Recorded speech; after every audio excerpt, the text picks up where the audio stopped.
He thought it was time I visit Duloc. I was flattered that he wanted to show me where he was from.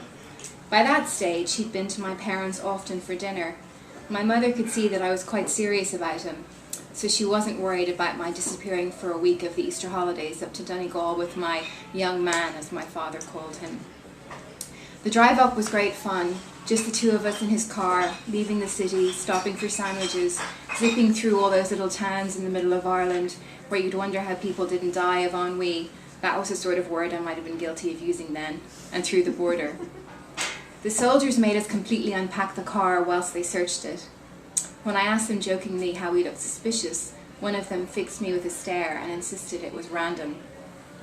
But it upset me, the whole thing. I'd never been through the north before, and I felt exposed, having our possessions removed from John's car and laid out beside it.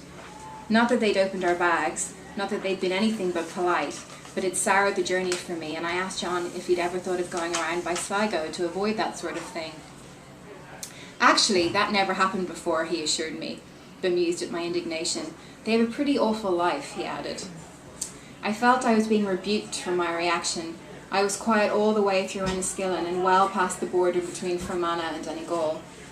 For the first time I was rethinking our relationship.